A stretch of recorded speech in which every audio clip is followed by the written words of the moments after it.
Hey folks, welcome back to the channel.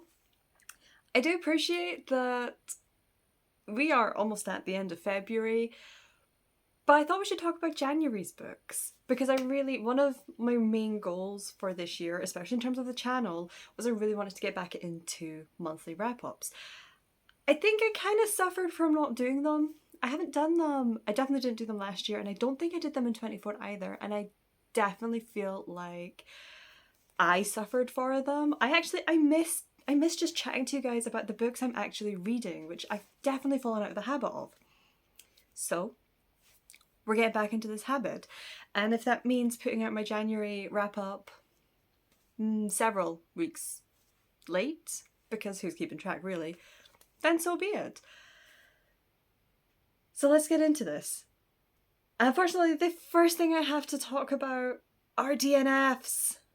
I think So I think one of the last... Was it the last video I made in December or one of the first videos I put out in January? It would have been one of the first I put in January. I told you guys what I DNF'd in 2025. And I'm pretty certain in that I made a comment about I'm not DNFing as much because, I'm obviously getting better at picking up books that I know I'm going to enjoy, or I'm fairly certain I'm going to enjoy.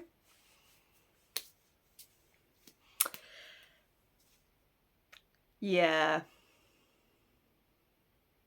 So far, 2026 has heard that and went,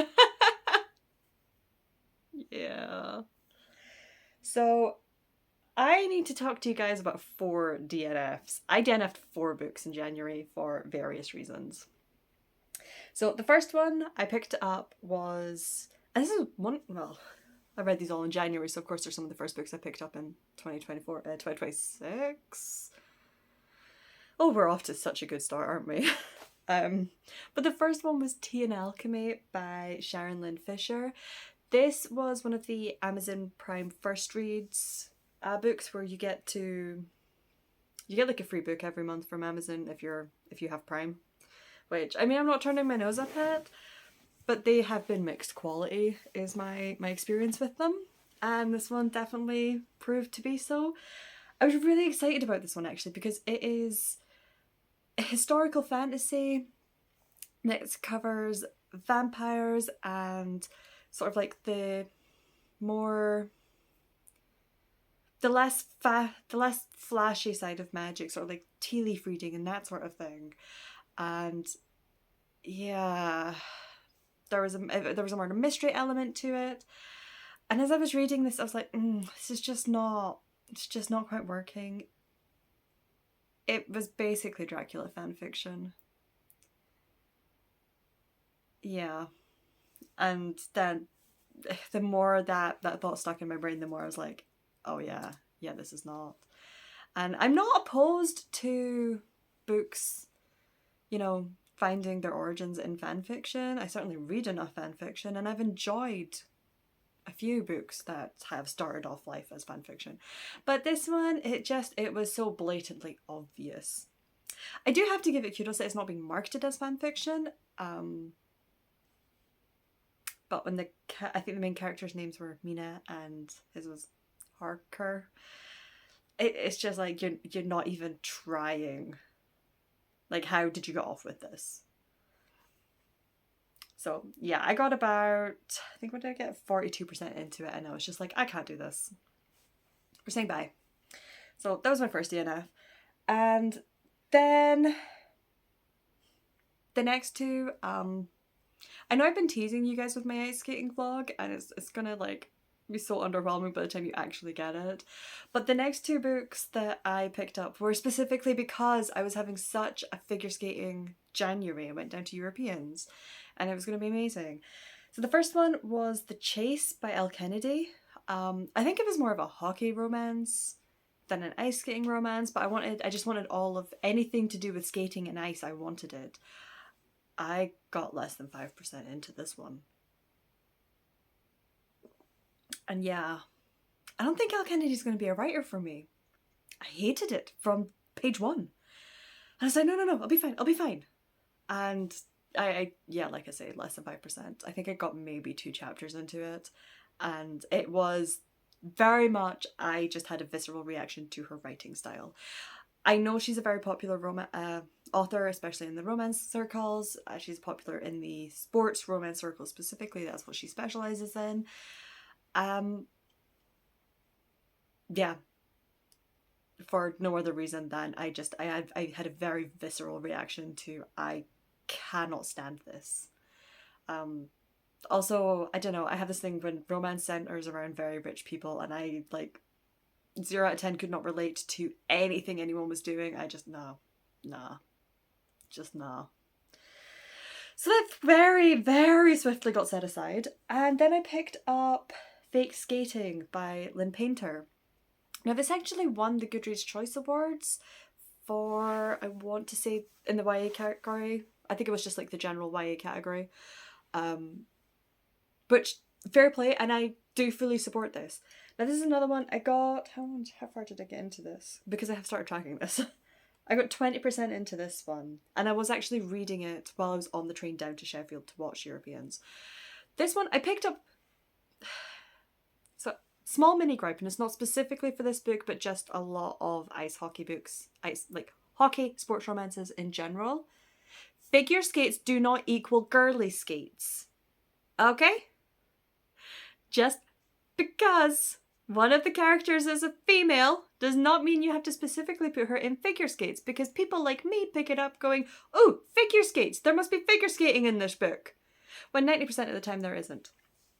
And yeah, that's basically exactly what happened with this one. I picked it up, the cover, presumably I've already put it up here, that has figure skates in it. She's wearing figure skates. He is a hockey player. But this is a high school sports romance, and it's a high school sports second chance romance. I think, were I a lot younger, because bear in mind, I am 36, I am so far away from the target audience at this point. But yeah, if I were younger, I probably would have really enjoyed this. I think it read like a very solid, decent YA romance. It very much, for me, it just suffered from, I was not the target audience. I was not really into these characters. I found them quite annoying. And it's just high school drama. And honestly, I feel just kind of icky reading a romance about teenagers. So, yeah, I had to stop reading that one for my own sake. And also, like, I'm not going to read a book and criticize. I don't want to read a book and have a really horrible time with it and criticize it when it's actually not a bad book. It's just, it was not a book for me. And this is very much that category. And then fourth and last book I read. So full disclosure, The Midnight Library. I went into this not quite with my mind made up, but kind of knowing chances are I was not going to enjoy this. But, you know, it might surprise me. I have been surprised before. I've gone into books, I've picked them up going, I'll read the first chapter or two just to confirm that I am not going to gel with this book and move on. And that's pretty much exactly what happened with The Midnight Library. I read more than a couple of chapters because most of the chapters are like 2 pages long, and that in itself is really not something I enjoy. I don't understand this obsession with very, very short chapters. Give me a 50-page chapter over a 2-page chapter any day. But anyway, I picked this up because it is the January-February book club pick for my library book club. That book club is on Thursday, so in 4 or 5 days. As of when I'm filming this. Yeah. It's going to be curious because I think at least half the group are really going to enjoy this. I know at least 1 or 2 people who come to the evening session are going to be like, yeah, this book was really great. And I can understand why. And I can see that for some people this is a life-changing book. For me, this was a cheesy inspirational quote in book form. You know, you get those like posters with like the cat hanging. It's like, hang in there, kitty. That's what this book, that's that poster in book form. It's not subtle in the slightest. I'm within like 2 chapters, I'm like, okay, I know exactly what the point of this book is. I know exactly what message you're trying to put across. And I don't need another like 250 pages to tell me. I don't like Matt Haig's writing style. This is the same problem I have with TJ Klune. I like what they're trying to do with the book. I like the message and the point of the book and what they're trying to do. I don't gel with the characters. I find them a little bit flat and two-tone. I don't think they've got a huge amount of depth to them, and they complete lack of subtlety in their writing. It's like, as far as I could tell, this book is not trying to get me to think about my life or what I'm doing with my life or how I view it or my mindset or anything. He's telling me what to think and how to do it. I'm not allowed to draw any conclusions because he's drawn them all for me and painted them with great big glaring neon lights, literally from page 1. So yeah, I got about, I want to say I got like, I've already returned the book to the library, so I can't check, but I want to say I got about 60 pages into it. And yeah, that 60 pages took me almost a month because I just did not want to pick it up. So yeah, those were my DNFs. So I think we can move past the negativity. That's as far as we got. Not entirely all negative, you know. But let's move into the books I did read. And let's just say that this pile of books that I've got beside me, more, and I mean more than made up for my DNFs. So let's do this. So the first one I finished was Assistant to the Villain by Hannah Nicole Mayer. This is a book that was, this one started off life as a TikTok web series thing. I've actually not watched it and I really should go back and watch it at some point. But it got popular enough that Penguin or someone went to the TikToker and was like, hey, we really like this, we think you should turn it into a book. Sometimes it works, sometimes it doesn't. I've heard really mixed reviews. Some people really like this, some people think it's absolutely tripe. So I went in with a sort of curious, I'm not expecting a huge amount for it, and I was so incredibly pleasantly surprised. I had such a good time reading this. We're following our main character, Evie, who, she's just really not lucky in the slightest. She is almost like your stereotypically clumsy character. She's just been fired from a job, she's unemployed, but she still has to provide for her family, and she's like, what the heck are we gonna do?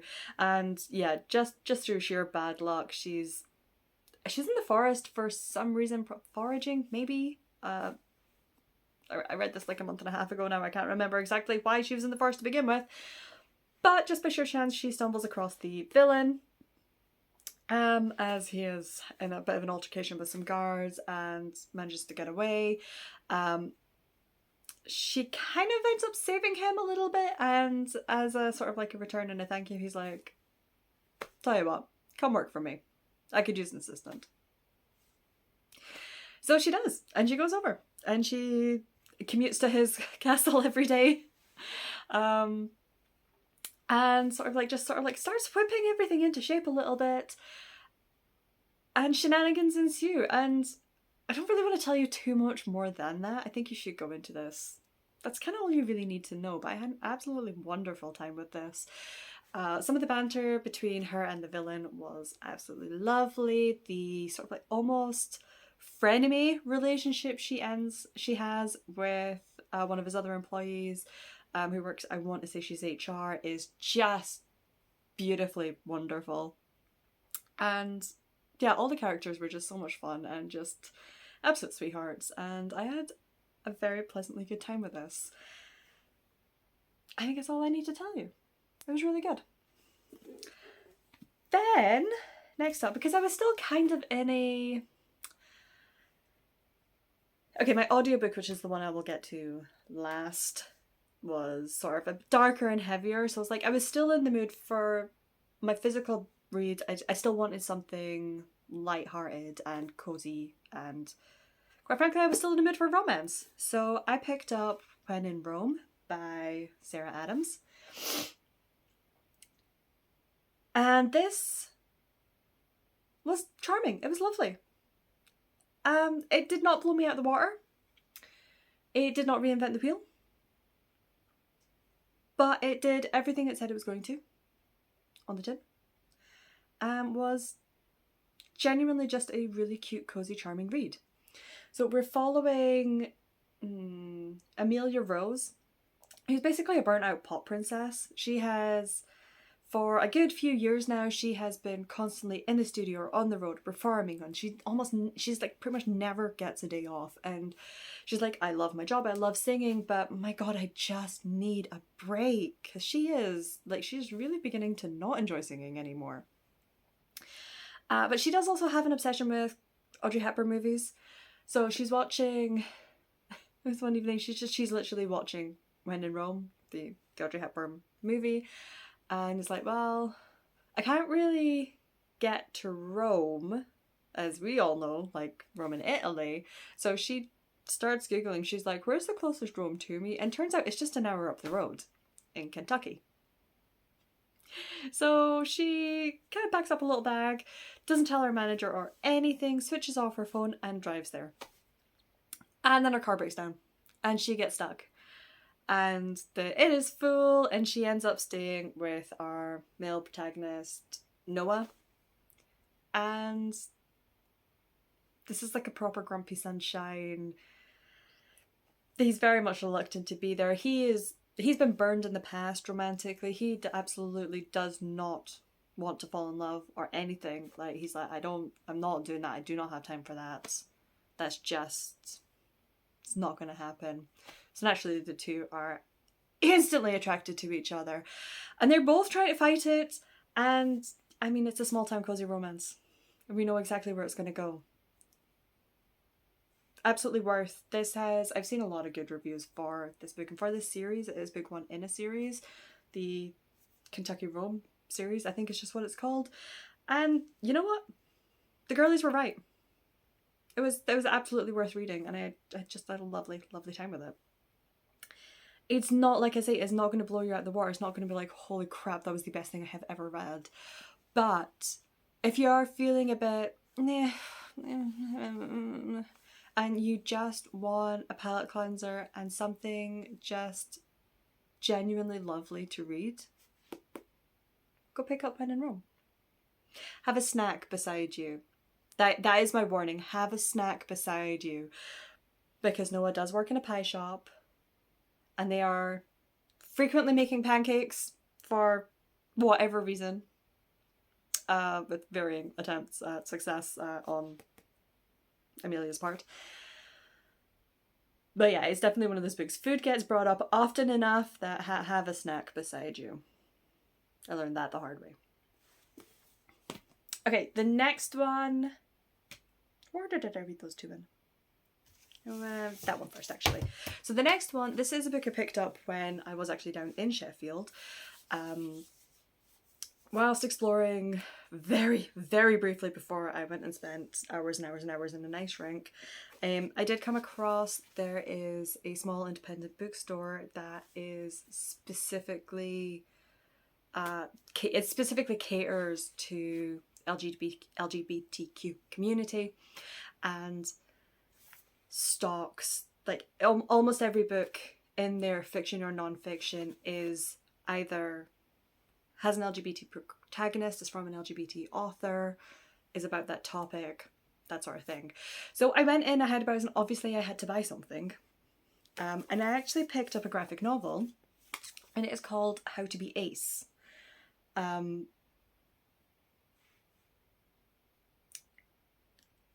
The only thing I can say about this is I wish I read this 20 years ago. I wish this book existed when I was growing up, when I was in my late teens and going into uni.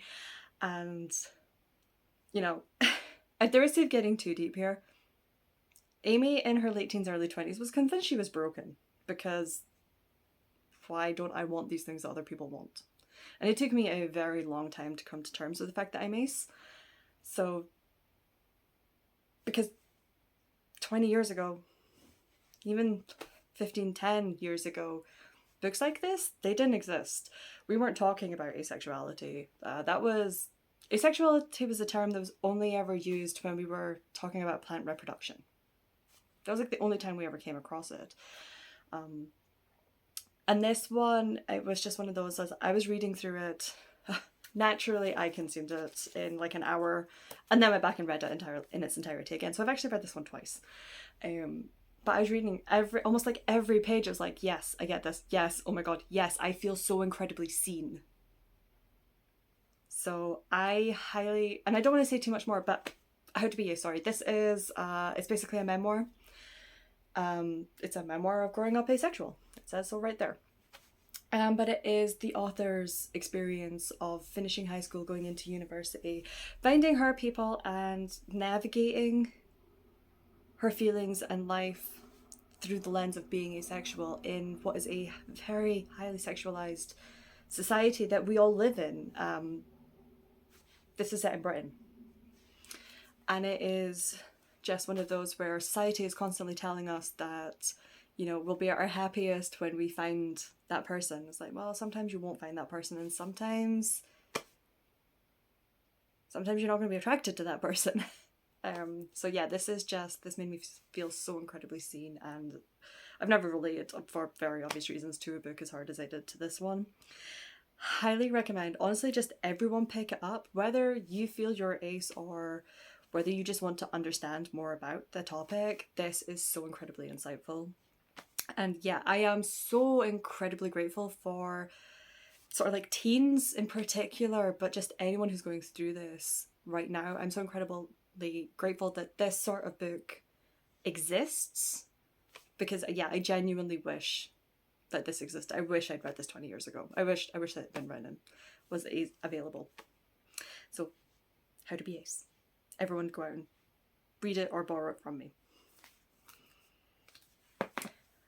But moving on, the next one I read, it was volume 12 of the Grandmaster of Demonic Cultivation. Manhwa? Graphic novel. Comic. Yes, I am so incredibly overly familiar with this story at this point. I've watched The Untamed, I don't know how many times. It is like it's my go-to background noise now. I have read the novels. You can't see them, but they're up there a number of times now. This is the fanfiction that I keep telling you guys I'm reading. It's mostly Grandmaster of Demonic Cultivation fanfiction that I read. So why am I holding this up being like, eee? Because this volume has like all my favourite scenes in it. Okay, do I need to tell you what the Grandmaster of Demonic Cultivation is? We're basically following Wei Ying and Lan Zhan. Has dual timelines. Back in the past, all of the clans are having to band together to rise up and rebel against the Wen clan, who have become evil, nasty dictators. They are using terrible demonic cultivation, black magic almost type, to basically kind of raise zombies and wreak havoc on everyone. For reasons that make perfect sense, but I'm not going into because of spoilers, Wei Ying also turns to demonic cultivation and plays a pivotal role in this rebellion, but then the clans turn against him and it all gets really messy, and he dies. That is not a spoiler, because the very first scene of the first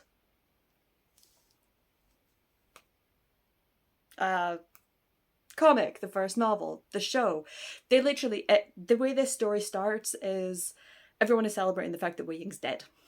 Okay? It's not a spoiler that he dies.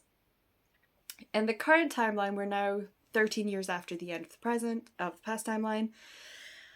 So Wei Ying has been dead for 13 years, and suddenly he's back to life because someone has sacrificed themselves, have sacrificed their soul, so that he can come back in their body.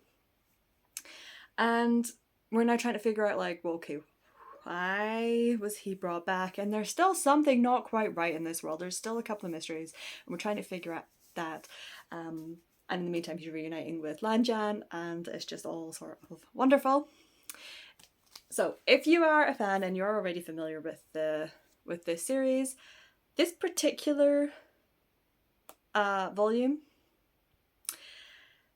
it covers we have the drunken inn scene in Yiling. Yeah, that one, yep. We have core reveal, yep. And we have the start of Guanying Temple, including that particular confession scene, which will hands down forever. It will just, in history, it will forever go down as the most in-character and appropriate confession scene for anyone, but also the, like, seriously most what the fuck. Your timing. Wow. Love it. I fucking love it. I'm going to put this down now so that I don't spend the rest of this video waxing lyrical about it. But also look how pretty it is. Look how pretty it is. It's so pretty. Okay. And then the last one I finished, I read the last sort of like 50 to 100 pages of this physically, but this was my audiobook. I actually started reading this in December, so this will come in theory as not too much of a surprise, because it was my honourable mention in my top 10 of 2025, and that is Bury Your Bones in the Midnight Soil. What I'm going to say is that past Amy, when she was doing her top 10 of 2025, she told you that had she finished this would have been in there. Yeah, past Amy was on the money there. This was incredible. It was amazing. So we are, in Bury Our Bones, we're following 3 women from different periods in time. One from the 1500s, one from the 1800s, and one from the 2000s, the 20. I want to say the 2010s. I can't remember off the top of my head, but like modern day. We're following these 3 women and their lives and their subsequent deaths, because they are all vampires, and sort of like what happened, how they became there, and we're finding out like how their stories are intertwined. This is very character driven, it's very atmospheric, it is toxic in all of the best ways, it is captivating and just delicious and absolutely wonderful. The only reason it took me as long to read it is because I was originally reading it as an audiobook. The audio narration are absolutely incredible. We have 3 separate narrators for the 3 different women, and that was such a good choice because they all came with their own very specific voice and their own specific tones, and it was just, yeah, hands down, that was an extremely good move to make. Yeah, I don't know what else to say without going into like spoilers or anything, but I absolutely adored this. It's not a super light popcorn read. That said, had I been reading this physically, I would have just churned through this. It's just that I naturally, I get through audiobooks slower. Some months I just don't listen to anything on audio, and some books it's all I do is listen to audio. Which is interesting because in February I've already finished 3 audiobooks. However, this is also quite a chunky book, and this is probably the equivalent length of all 3 audiobooks that I read this month, but I'll talk about them later. Yeah, I think in terms of V. Schwab's writing, because it's interesting, this is now like the 4th or 5th book I read of hers now, so I can very confidently say that her writing style is almost different with every book. So if you have read any of her books and you're curious whether or not you want to pick this one up, I would say that if you really enjoyed The Invisible Life of Addie LaRue, you will absolutely love this. If you really didn't enjoy Addie LaRue, you're not going to get on with this. That's kind of how it is. It's definitely that more lyrical writing style, and it is a lot more focused on the characters and these women and the emotion behind it and what is like the turmoil and everything that is going on with them. It's a lot less focused on the plot. But yeah, it just is such a wonderful, wonderful read. It was captivating, really was the best word for it. Also, I think I am going to have to put this, like, if I had to do like a tier ranking or a list or something of my favourite, how do I put it, like, vampire turning scenes. This one. Wow. What